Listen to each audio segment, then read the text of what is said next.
Good afternoon, everyone. It is time for us to begin.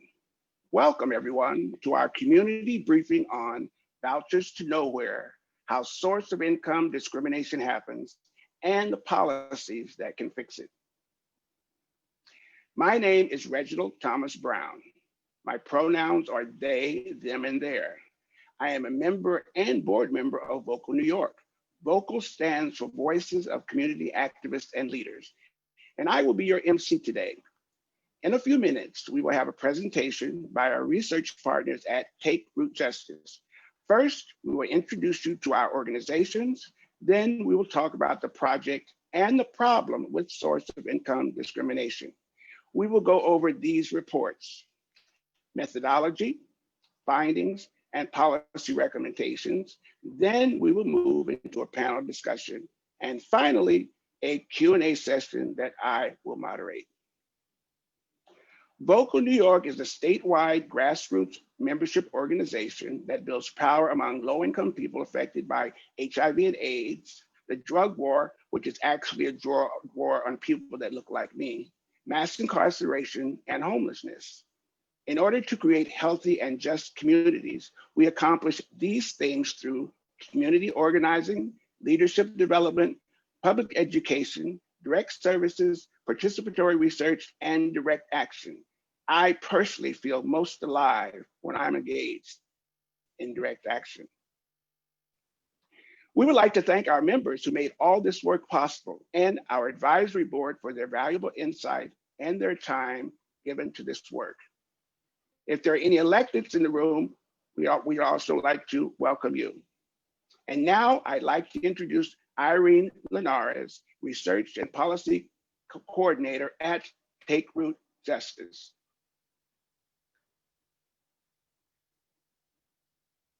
Hi, everyone. My name is Irene Linares, and I'm the Research and Policy Coordinator at Take Root Justice. Our organization provides legal, participatory research and policy support to strengthen the work of grassroots and community-based groups in New York City to dismantle racial, economic, and social oppression. And in the Research and Policy Initiative, we partner with organizing groups on participatory action research projects. What that means is that our projects are very collaborative and they're centered around our partners' organizing goals. In this case, Vocal's organizing goals were the foundation of our project. I'll talk a little bit more about our method and our work a little bit later on, but for now, I'll hand it back to Joe to give an overview of the project and the issue. Hey folks, we're so excited to be here talking with you all about this project. This is a year-long, multi-year long labor of love that we engaged with, really because source of income discrimination is the kind of thing that our members and leaders have been talking about for 20 plus years at our organization. We started Vocal New York as the New York City AIDS Housing Network. So we've been focused on housing subsidies ever since our foundation. So I wanted to just go over in really broad strokes so that we're all on the same page. Source of income discrimination is any time that a real estate broker, a landlord, a building owner refuses to rent or offer services to somebody because they know that they're going to be paying for the apartment with a housing voucher or with a housing subsidy. So in New York City, there are multitudes of different housing subsidies that people could rely on for housing, but in general, across the board, we know that people are not being placed in apartments. They're being discriminated against, and even when they receive vouchers, it can be years before they actually are given a permanent place to live.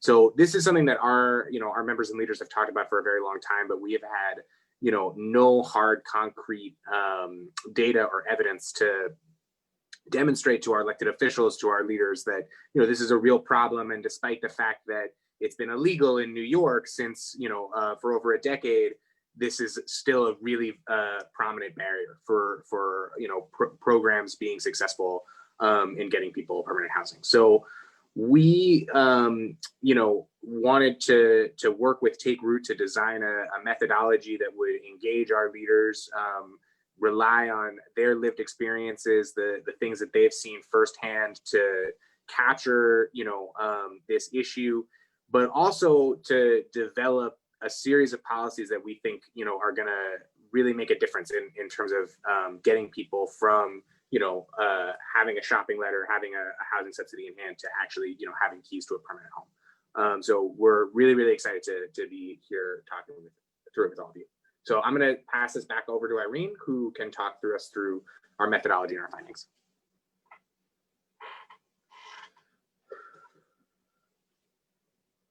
Thanks. Thank you, Joe. So I will go into how we conducted the research, and I will just advance this. So for this project, Vocal conducted matched pair testing, which is a research method that is used to test for differential treatment and discrimination. And what it involves is participants being matched in all characteristics except for the one that is being tested, and they apply for the same opportunity and they document their treatment. And Vocal members in this case wanted to know how different sources of income were treated during a search for apartments, housing subsidies versus income from employment. And we at Take Root use a research method called participatory action research, which means that our projects are collaborative and both partners participate in the different aspects of the project. And in addition to being really collaborative, our research projects are really opportunities to strengthen the work of our partner organizations. Organizers and members are central to the development and the design of our projects, and they're trained to do the research. Our goal at Take Root is really to guide and coordinate the project. And so in this case, Vocal members attended trainings where we went over how to make the phone calls and how to document what they were told on the phone by the agents. So we started with contacting agents over the phone, with some Vocal members presenting as having voucher holders and some of them as presenting with having income from employment. And however, we made few successful connections this way, and the difficulty in connecting over the phone was really clear from the onset and really was a research finding in itself. It's really difficult and time consuming to search for housing over the phone, particularly for people who work during the day and for people who have limited cell phone access. So we switched gears from calling agents to texting and emailing them. We texted and emailed 114 real estate agents presenting as someone having a housing subsidy, and then we contacted the same agent again, presenting as having income from employment. And both sets of outreach were similar. Both had a standard greeting for the agent. We used gender neutral names in our texts and emails to agents. We repeated the rent amount that we saw on the listing. We said that we had good credit. We inquired about the unit's availability. We asked to view the unit also. And we spaced our outreach about half an hour in between. So the voucher holder would do their outreach, let's say at 4 o'clock. And then by 4:30, we were sending the follow-up email from the income caller. And we switched the order. On some days, the outreach from the voucher holder went out first. And then the next day, the outreach from the income caller went out first. And we use the following protocol to select the listings. We looked on Zillow and Trulia, and we looked for 1 to 2 bedroom units whose rent amounts matched Vocal member subsidies. We didn't use a minimum rent, but we did have a maximum rent amount of $1,700, which matched one of our members' highest paying subsidies. And we didn't select units that were exempt from source of income discrimination laws. So we looked for buildings that were a certain size. And we also made phone calls to Brooklyn-based brokers and buildings using a sheet provided to Vocal members by their caseworkers. And then we analyzed the data from the 114 texts and emails, as well as those phone calls to the Brooklyn-based brokers and buildings. And the following findings are based on that outreach from both the people that presented as subsidy holders and the people that said that they had income employment, and also those phone calls to those Brooklyn-based agents and buildings. So now I'll go over the findings of that outreach. So the first finding was that people with housing subsidies heard back from agents nearly 3 times less often than those with income from employment. And to illustrate that, here is a simple chart. So the outreach from the folks presenting with employment income on the right received responses at rates that were triple the response rates of the outreach from the subsidy holders. So 21% of the people that said that they had subsidies received a response compared to 61%. And this low response rate for the left, for the subsidy holders, really foreshadowed the inequities that we would continue to see throughout the project. The second finding was that when subsidy holders did hear back from agents, they were more likely to be told that units were not available. So of the folks that heard back from real estate agents, 25% of those that were voucher holders were told that the units that they were asking about were no longer available, compared to only 6% of folks who had that employment income who were told that the units were not available. And again, here we're seeing the unequal treatment continue for subsidy holders. And we started to see here a pattern of subsidy holders hearing bad news more often than the folks with employment income. And, this was really a time when we realized, or, I got to see firsthand that not only is it incredibly difficult to engage with a real estate agent, but then to be told when you actually do engage that the unit is not available is devastating. The third finding really continued with that theme. Subsidy holders were less likely to be invited to view apartments than people with employment income. So you see a similar graph, and we're seeing a pattern develop here. On the right, you have 26% of the people that said that they had income from employment were asked and invited to see the unit, or were told that there was an open house and that they could come by, compared to 7%. So again, I really want to reiterate how difficult it is for subsidy holders to reach agents. And then when they finally do, only a really low percentage of subsidy holders can continue on the path to housing, which we know is the lived experience of many vocal members.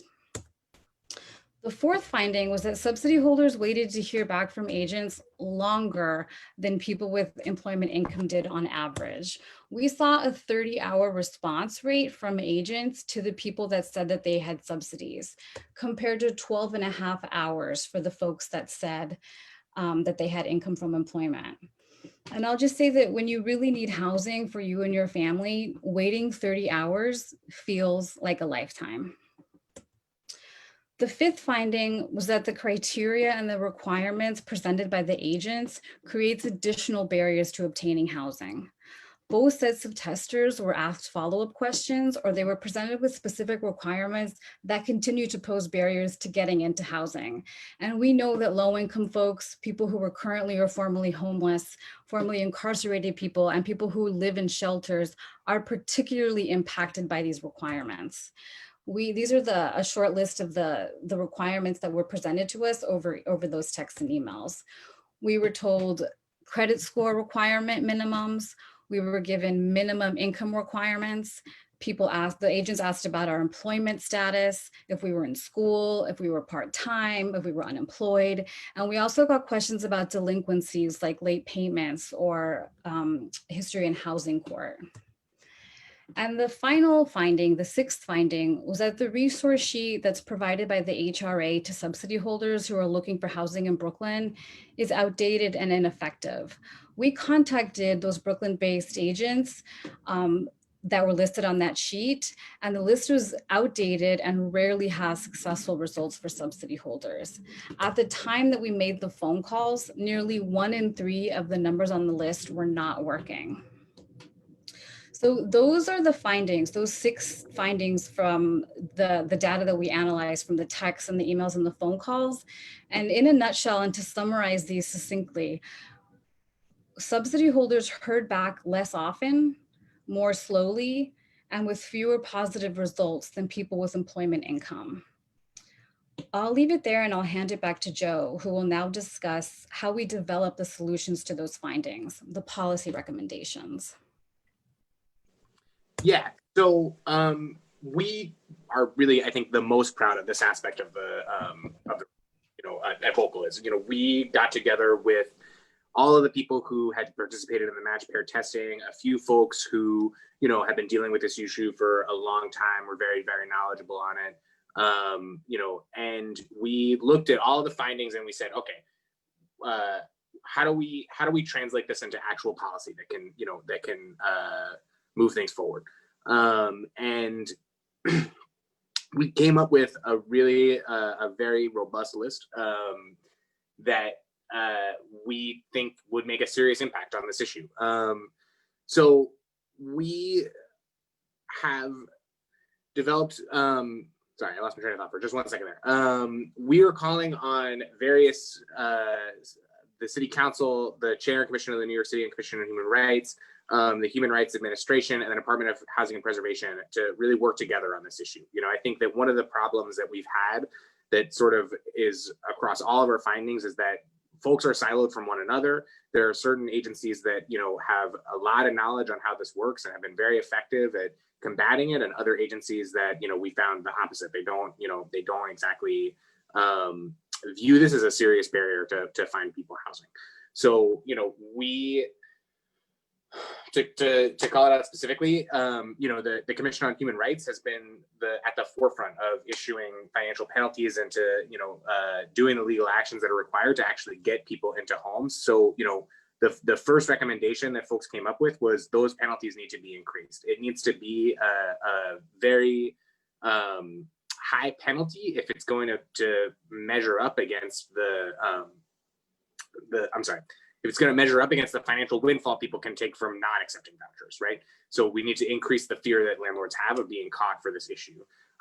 There was a victory won a few years ago, the City Certificate of No Harassment program, which made a major impact on harassment through construction, you know, and other types of building harassment. And, you know, we want to see this added to that program. We think that, you know, if it's been effective at fighting harassment for tenants who are living in buildings, it can be effective for tenants who are trying to get into buildings.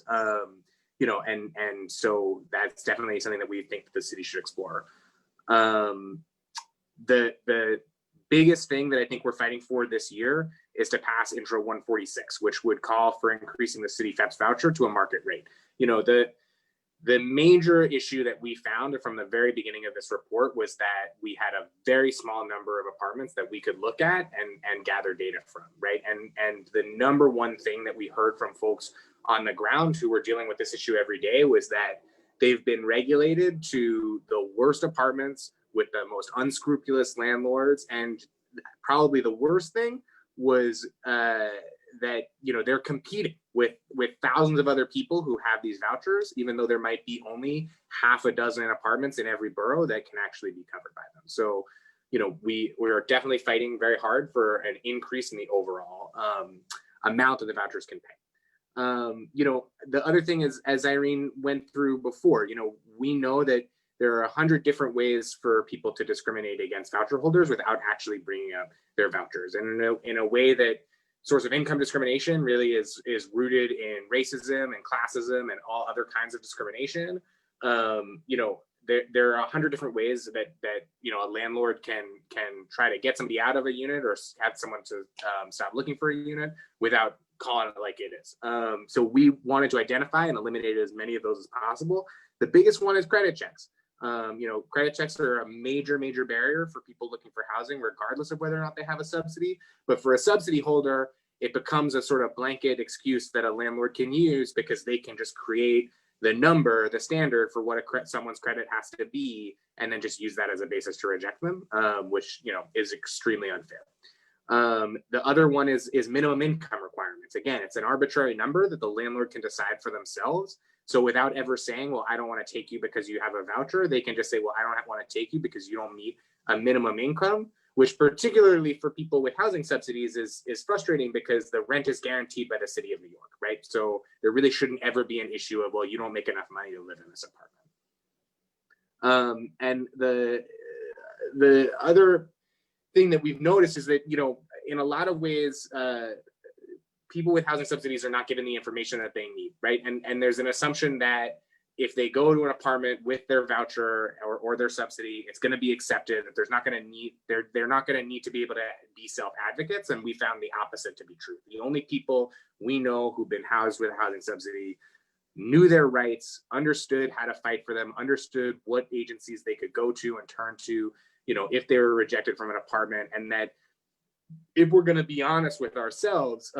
you know, as a city, as a community, about how to get people into permanent homes, we need to acknowledge that housing subsidies are just step one, right? And step two is the fight to actually get into the apartment, and people need to be geared up for that fight. They need to know the rights that they have going into it. You know, the sort of caveat to that, or what has been happening so far, what we've seen a lot is, housing specialists, caseworkers, people who know that there are not a lot of options are scraping together as many resources as they can. They've put together lists of brokers. We tested quite a few of them that we have received from members and leaders over the years throughout the course of this project, and found the numbers were out of date. Like Irene said, they're not good lists, and it's providing people with a horrendous feeling of false hope to get a list of 25 brokers and be told, these guys will help you out, they'll help you find an apartment, and then they don't. So if the city is going to give people information, it needs to be up to date, and it needs to be well resourced and vetted so that the resources are real, that they're actually there for people. The bottom line is we need to make source of income discrimination easier to report, right? And again, I think it just goes back to what we said before. We can't assume that just because we give somebody a voucher, they're going to be able to find housing without fighting for it, right? And so the easier it is to report source of income discrimination, the more agencies looking into source of income discrimination, the more resources that they have, the easier it is going to be for us to effectively use these programs. In the past, there has been this horrible policy of cutting off voucher programs, rental assistance programs, while people are still using them to pay their rent, and this has led to huge spikes into the shelter population. So we want guarantees, right? We want to make sure that if the city is going to attempt terminate a rental assistance program for an individual subsidy holder, that they're not going to be left out in the cold. They're not going to be evicted or lose their housing. We want to see legislation that guarantees subsidies for every current holder, should any of these programs be terminated. Like I said before, the source of income discrimination unit at the Commission on Human Rights has really been at the forefront of combating this problem.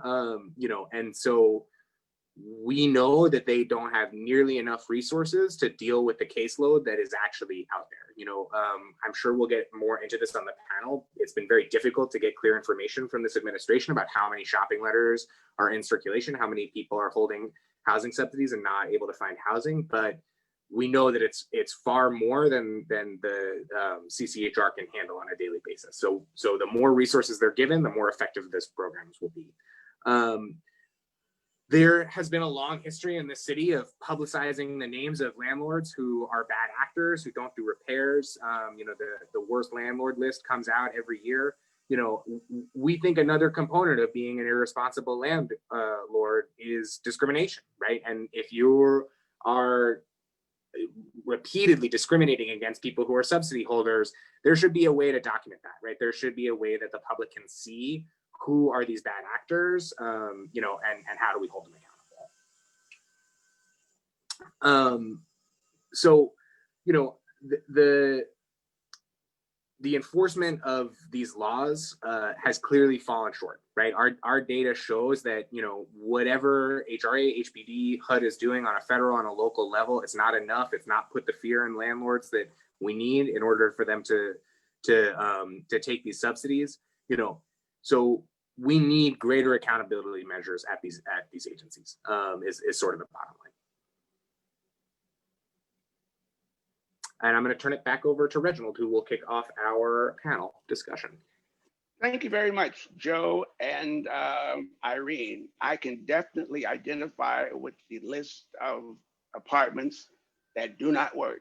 That was very frustrating, and that actually triggered something in me, but I'm not going to go into that right now. All right, I'd like to welcome our panelists. I'm going to introduce them in the name that they will be speaking. Charisma White, Councilmember Levin, Jessica Yeager, Irene Linares, and Annie Cafaro. Charisma,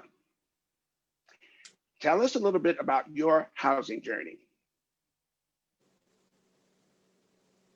Well, my housing journey was kind of long. I was living in New York City with a HPD voucher, Section 8 HPD voucher that I received through my mother when she passed away. In return, while living off the voucher for like maybe 5 years in New York City, like it was getting hard to like move around the city with the voucher. So Section 8 suggested that I move out of state, which was not applicable for me because I have a serious medical condition um, called iron deficiency anemia. I couldn't get any medication when I did finally move out of state. I found a nice apartment. There are nice apartments in other states that are cheaper. My rent was what, $555. I had a 2-bedroom townhouse, but the problem was the medical and public assistance out there. It was no longer available to me because I switched from New York State to South Carolina State. So in return, the Section 8 in South Carolina suggested that I move back to New York City, where I came from, because there was no medical or public assistance for me in South Carolina. So I returned to New York City within the 1 year space they put in for you to move from state to state. Like if you move out of state, you have to stay in that state for a year before you move again back, either back to your state or to any other state. So for a whole year, I didn't receive any like medical care or any public assistance to help me out because I got put on medical leave on my job because I couldn't get medical care and I kept getting sick at the job and passing out. So they put me on medical leave. That means no more work for me, no more public assistance. I mean, no public assistance at all. No help with lights or gas. Like anything you need help with is not available. So I moved back to New York City, and immediately when I came back, nobody knew what to do with me. Like I was put in a limbo, like either stay on the street, live from pillow to post with family members and friends, or well, they suggested go to the shelter. But when I went to the shelter several times, I got rejected from the shelter because they said I had a voucher and there was no need for me to be in shelter. I have to live with people, but living with people, you're not paying them, it's not applicable for other people. So I was moving around from family to family member, friends, my son, which was with me on my voucher, but they separated us. He had to go to another shelter in Brooklyn on Putnam while they transferred me and my fiance around to different shelters throughout boroughs. On top of that, getting kicked out of shelters redundantly because I would leave, have to go to my treatment, then I want to travel back to a shelter that they put me in a foreign borough besides Brooklyn, which where I was born and raised and lived for most of my life. And all my doctors is located in Brooklyn. Everything medical was located in Brooklyn for me. They told me at the shelter system, it was inconvenient for me to pick out where I wanted for them to put me. They put me where they felt like putting me. Going through that for 3 years, my son finally got a place through the shelter he was in. And I moved in with him for about a year and a half until eventually the Commissioner of Human Rights, I received a new lawyer called Juliet, and she stayed on my case and made sure that every time I had a problem with a realtor, a landlord, or an app that wouldn't comply with the laws that they have in place, Eventually, she got me a settlement from a realtor that was jerking me around for almost 2 years on finding an apartment. And I had to independently find another apartment, and she worked it out through lawyers to get me in the apartment that I am in now, which is, I'm grateful for that, but the apartment is below standards. And anytime you try to communicate with the landlord about the apartment being below standards, he give me an attitude of, you're the one on welfare. That is so degrading. When I checked in with Section 8, the amount of rent he received already when I was only in here maybe a half a year was $16,000. For $16,000, he could not give me a new bathroom. I have a bathroom that is full of mold. I have an infestation of roaches overflowing my house. The rats is taking over my house. They run around. I have to hide my food in bins instead of my cabinets. Like, I just think it's disgraceful that New York, they claim to be on this fight for everyone. Like, this is a state where everybody could come and feel worthy of something, and you can't even get housed out here. The basic needs you need to complete a life, as in where they want us to be working, a legitimate member of society, the community, but you can't do that if you're not housed or have a place to take a shower, get rest, or even feed yourself. Charisma, thank you. That was wow. That was yeah. You're right. You're right. Well, you know what? What do people who have never experienced source of income discrimination get wrong about the issue? They don't know that we are trying hard and daily to be a productive member of society. But when people is holding you back or telling you that they can't help you or even point you in the right direction, it's so like depressing. That's why I feel that that's why it's a lot of mental issues going around behind being homeless. And you could easily just slip into some other kind of state where you don't care about life because nobody is really helping you to progress in life. Wow, Charisma, you know what? You are truly the expert. You are truly the expert. What has your lived experience taught you about how housing subsidies work, or in most cases, do not work? If anybody needs to know, they need to come to you. What would you say?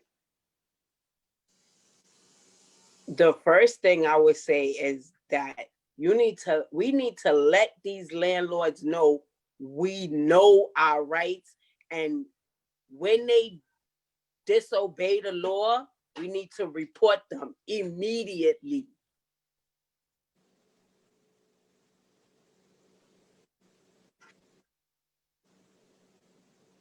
Okay, Charisma, thank you. Thank you so much. Our next panelist will be Council Member Levin. Council Member, it's always good to see you. You chair the General Welfare Committee of the New York City City Council. Where does SID figure into the larger welfare apparatus in the city of New York? So can you ask that once again, Reginald? And thank you so much for having me. Absolutely, absolutely. You chair, okay, where does source of income discrimination figure into the larger welfare apparatus in the city of New York? Okay, thank you so much, Reginald, and thank you, Charisma, for your personal testimony, and for telling all of us that work in this area what it's really like, for somebody to go through all of this. And you were describing what it was like to go through it with the Section 8 voucher, which is a better voucher than the city vouchers that they're offering. It's really important. It's really important, and that those of us here are listening to you. It's really important for the city, for HRA, for DHS, for HPD to hear this as well. Like, I think that it's, we try, I think, to keep, a grounded understanding, but I don't think that the city, that's their priority all the time. Reginald, to your question about how source of income discrimination fits into the broader question of social services, it's an enormous component to it. We don't have in New York City anywhere near the amount of affordable or rent stabilized housing that we need. We have plenty of quote unquote market rate housing, and we have plenty of some of the quote unquote affordable housing that's really 100% of area median income or 125% of area median income, and we're talking about rents that are $2,500 for a 1 or 2 bedroom apartment, which is so far above what anybody is able to pay. And those are these affordable, quote unquote affordable apartments. So source of income discrimination, I think, is so pervasive. And I commend the city, the Human Rights Commission, for being aggressive about it. And I know that Annie from Neighbors Together is on this call as well. I remember having a meeting with her a year and a half ago or so, or maybe 2 years ago. And something that was really interesting that she described to me, which was that when they encounter source of income discrimination at Neighbors Together, they call the Human Rights Commission. The Human Rights Commission calls the landlord and basically says, listen, you have 2 options. Either we could go after you, or you could do the right thing. And when they do it that way, most times the landlord, knowing they've been caught, does the right thing. If we could somehow take that concept and make that across the board so that landlords know, and when maybe it means really fully funding the Commission on Human Rights, fully funding organizations like Vocal and Neighbors Together who are catching all of this, doing more training for housing specialists so that they know that when they see it, they know what to look for, and when they see it, they know who to call. And because it's so pervasive, and Charisma's story is I think a lot of people have a similar story in this city. And I'm in this kind of fight. I'll just share with you that my recent conversations on Intro 146, which would raise the voucher levels to fair market rent, or potentially we could amend it to the Section 8 level rent. We have 40 sponsors on that bill out of 51 council members. I actually spent yesterday afternoon reaching out to those members who are not on it still, and I got a couple of more sponsors, people to agree to sponsor. So we're going to be up to about 43, 44, 45 sponsors. And yet the administration, when I called them a couple of weeks ago to let them know that we're going to be moving on this bill, their response was, "Oh, you got to be kidding. We can't do this bill. It's going to be too expensive. It's going to be too expensive to pay fair market rent." Meanwhile, we're spending $2 billion a year on the DHS budget, just on shelter. So we constantly prioritize spending on keeping people in shelter rather than funding vouchers so that they're competitive with a market price, or bolstering source of income discrimination unit at the Commission on Human Rights. And it's just such dumb policy, and it is so short-sighted, and it's such a wrong-headed approach. And as a city, we've kind of, like as a city government, we've kind of like seemed to have accepted the status quo. Oh, you know, if the number of people in shelter, the number of children in shelter stays constant at 60,000 people a year, or 60,000 people at any given time, you know, somehow that's acceptable to us. That can't be acceptable to us. You know, Councilman, yeah. you know, based on what you just said, how did you come to understand that this was an important issue for your office to address? Because I know that I've testified before you in council hearing about SID. Yes. Largely through testimony that I've heard from individuals and organizations like your testimony, Reginald, and Vocal's testimony, and people with lived experiences testimony. It is, I mean, that's been you know, very instructive to me as chair of the committee. Also, then talking to, sorry, I have my son here, talking to constituents of mine who have had vouchers and have had just such a difficult time finding an apartment. A lot of constituents that I've worked with have had a hard time just getting a voucher. You know what? Speaking of your constituents, what can the average citizen do to raise the profile of this issue for the entire council? I think sending emails to your council member, honestly, getting them on Twitter. I think most council members really manage their own Twitter account. I know I do. And so if people get on my case on Twitter, I definitely see it. So I get a lot of complaints about, you know, parking placard abuse. You know, I can't get away from it. Like, I have to address the issue. I think that that's the case for a lot of council members. And so, you know, making it a priority. Now, I mean, what's been great is, you know, I going through the list of sponsors on this bill yesterday.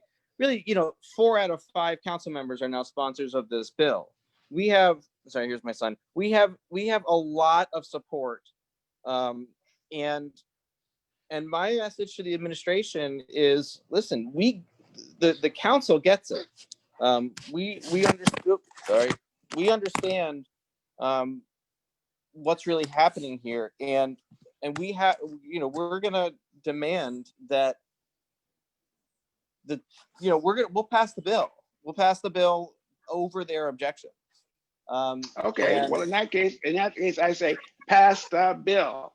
Pass the bill. Council member, thank you so much for your time. We really appreciate it. Thank you, Reginald. And I look forward to hearing the rest. You get on the butts of the rest of those councilmen who aren't signed up. In fact, you know what? Let us know who they are and let us contact them. Okay, there's only about 5, 6, or 7 of them left. So, but I'll let you know. 6 or 7, we can deal with that. Thank you so much, Councilor. Thank you, Reginald. Thank you to all the panelists, and thanks to Vocal for it's always good to see you. All nice right, you I'd like now to move to Irene. Irene, go ahead. Oh, do you mind asking another question?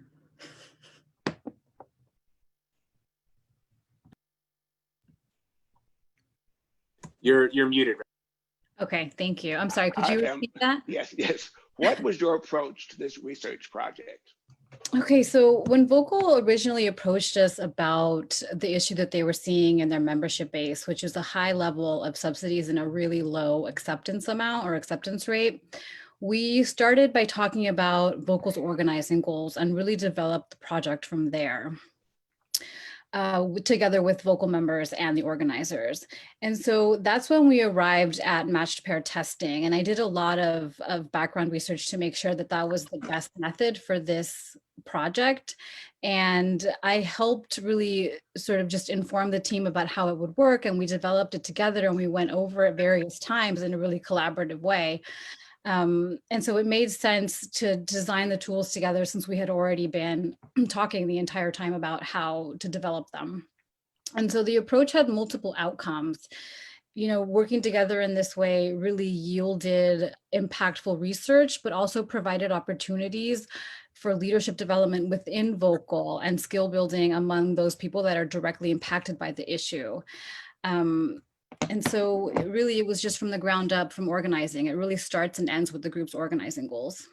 Then you just answered the next question, why this particular approach? So now I'd like to ask you, well, what were the major findings in your research? So I went through the 6 findings, and I think that at the end, you know, it was really, we found that voucher holders heard back less often. They heard back more slowly, and they had fewer positive results than folks that were looking for housing using employment income. And unfortunately, these major findings weren't surprising, especially to the membership base. And it really affirmed what vocal leaders have been saying for a long time and what voucher holders know to be true. So it was important that we were able to document these experiences systematically and formally, and to really generate data that helps vocal and others fight for policy changes. I'll say that I was surprised to hear outright no vouchers accepted, but none of the folks and the experts in the room, the vocal members, were surprised at all.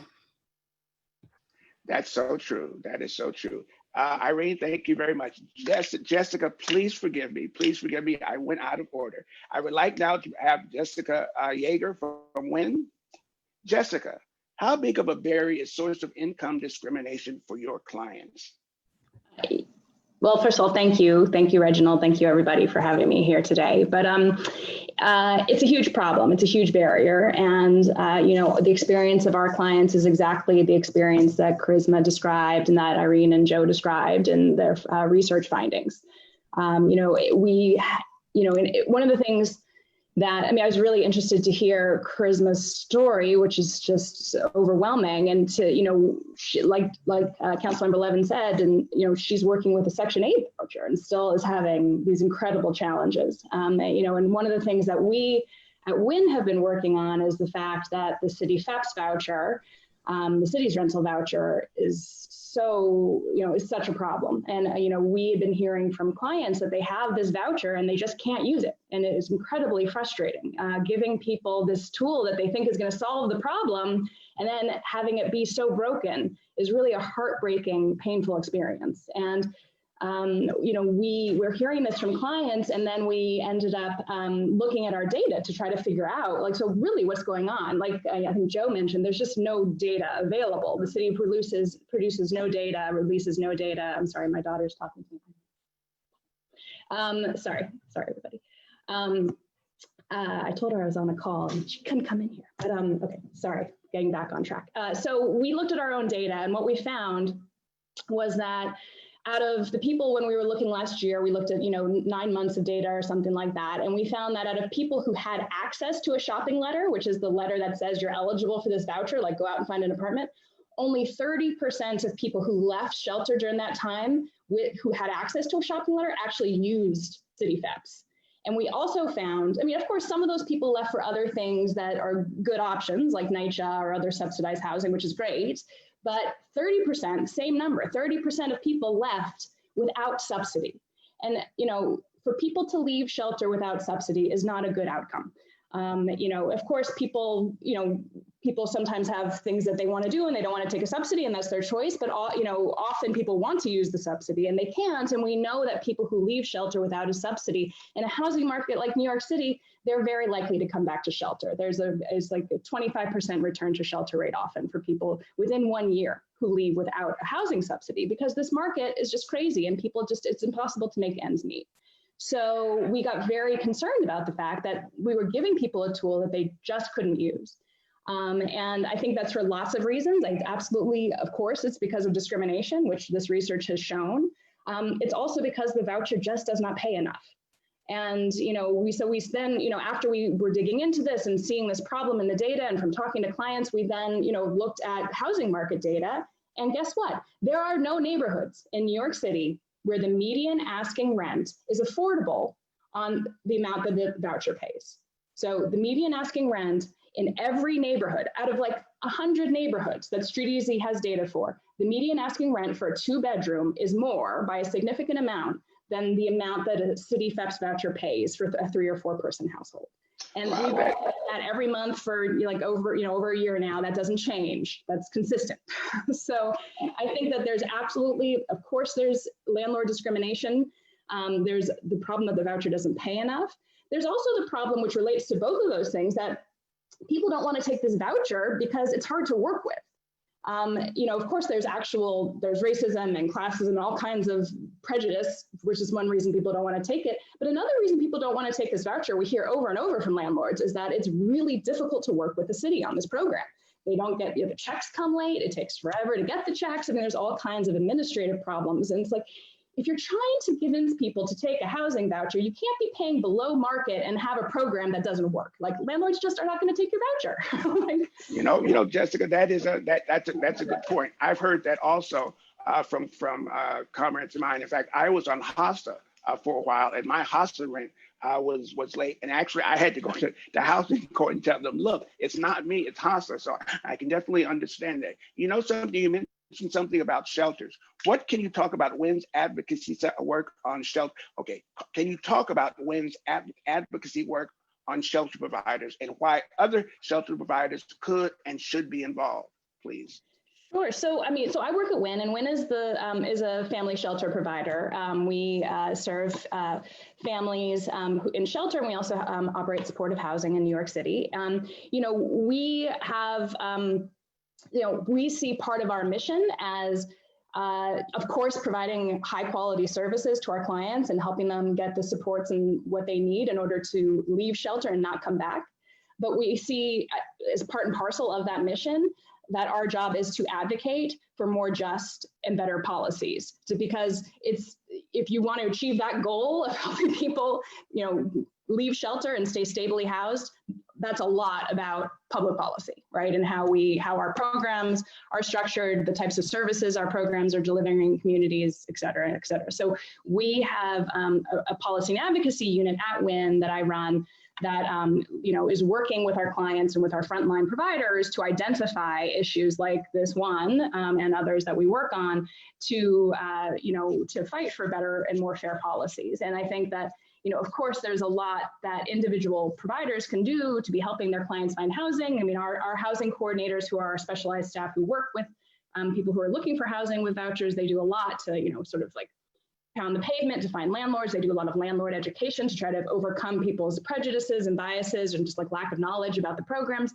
They really help our clients navigate the process of applying for these things, which is very difficult.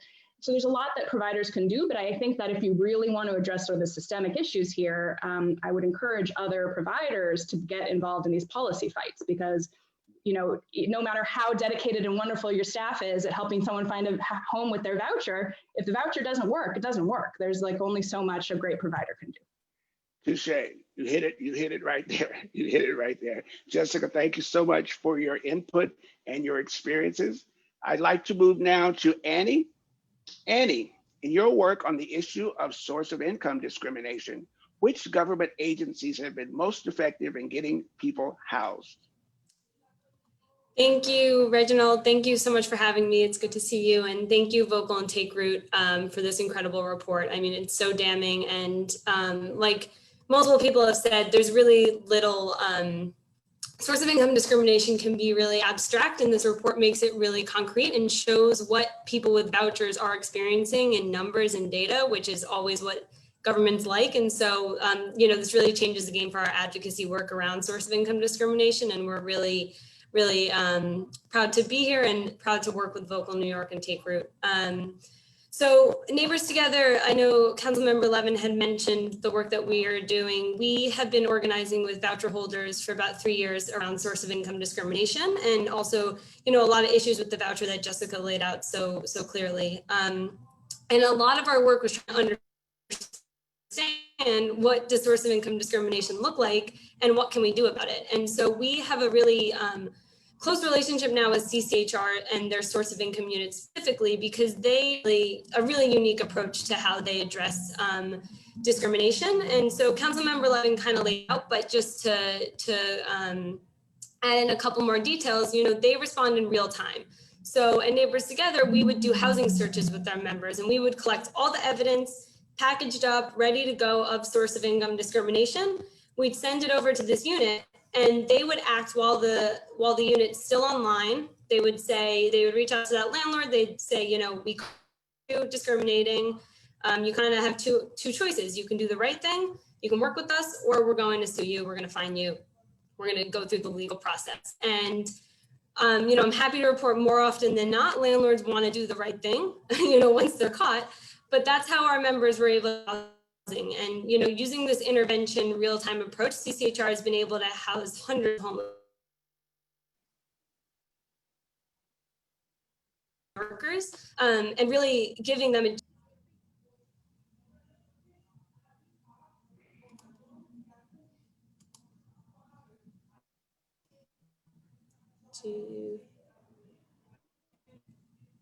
Annie, you're breaking up.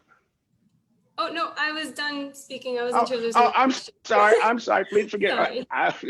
Duh. Okay. Well, congratulations on that. And I feel exactly the same way. And that leads me to this question.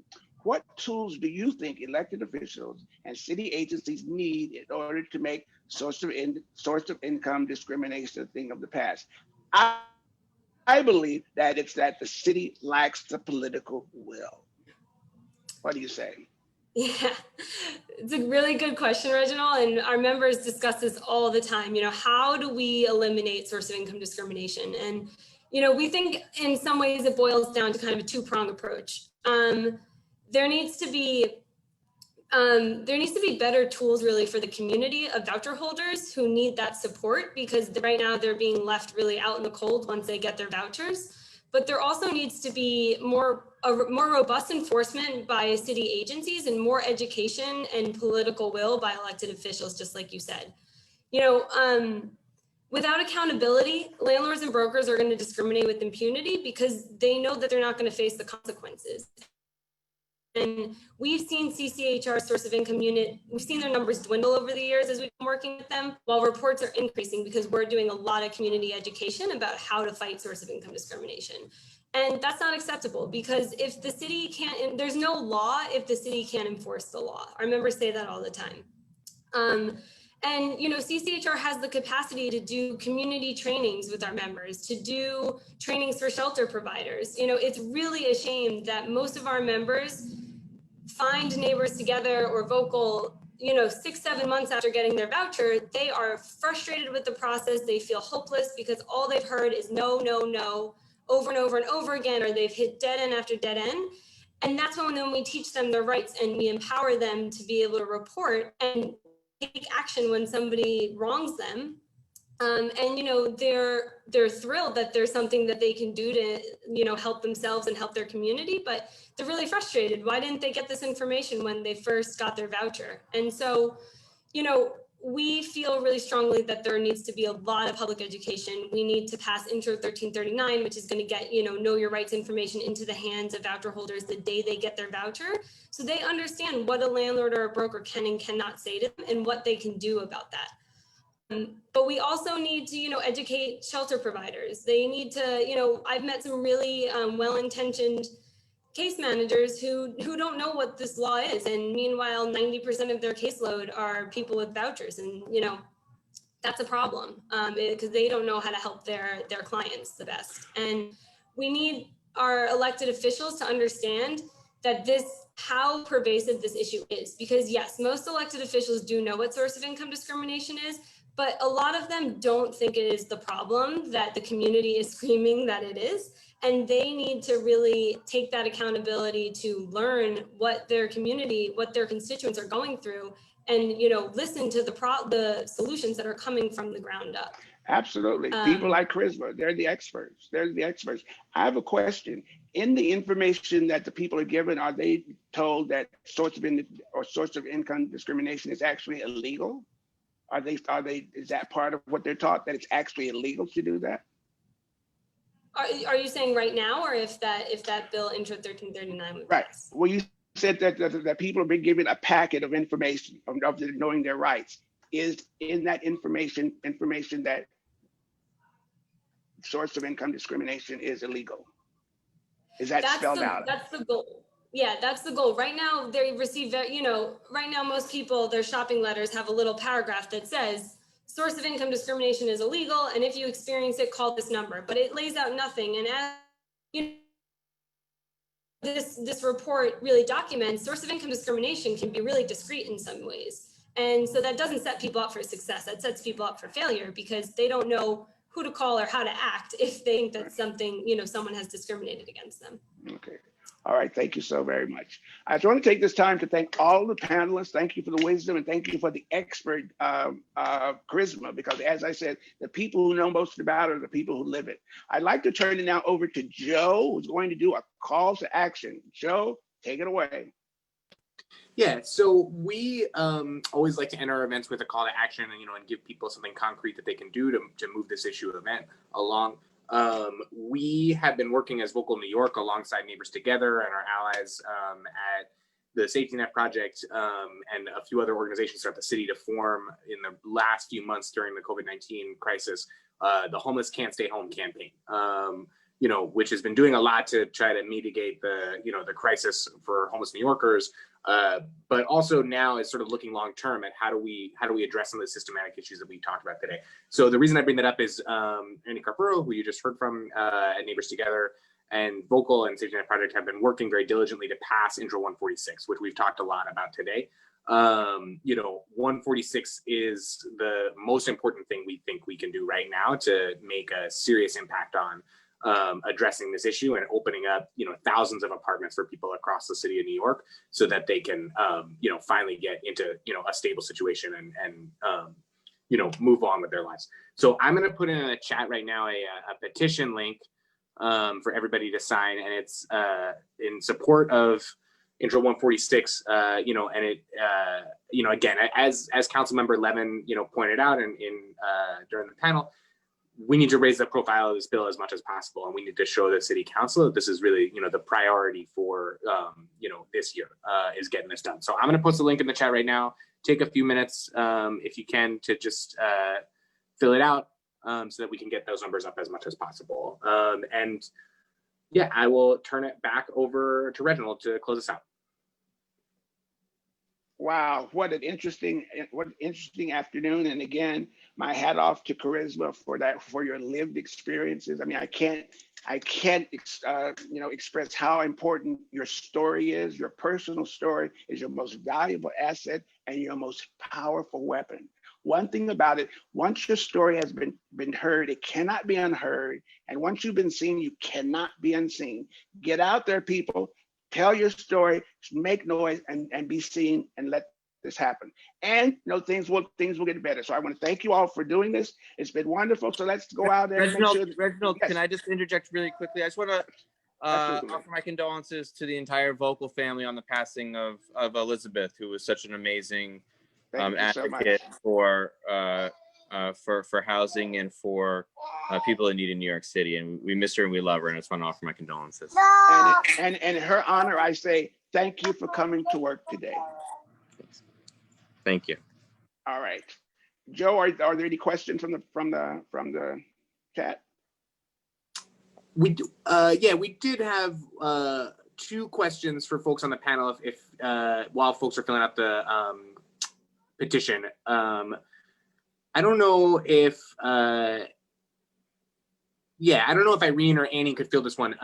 But Hugh Hogan wanted to ask: are those with subsidy income required by law to reveal their source of income to a landlord or a broker? I'm happy to speak on this. I know, we have a broker who works on staff and helps our members get housing with their vouchers. And she was actually kind of shocked to see some of the questions that people were being asked when they were just inquiring about apartments.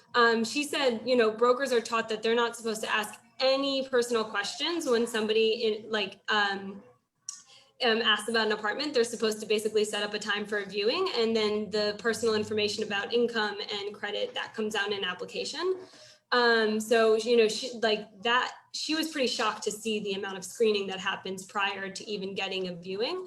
And so what we always tell our members, you don't have to reveal what your income is. You don't want to lie, obviously, but you don't have to reveal what your income is immediately. The reason that we do encourage our members to say that they have a voucher is because if we're going to prove source of income discrimination, they need to show that they do actually have a voucher. And so, we encourage them to be proud about that and to not feel like they need to hide that fact, because it's a source of income the same way employment is.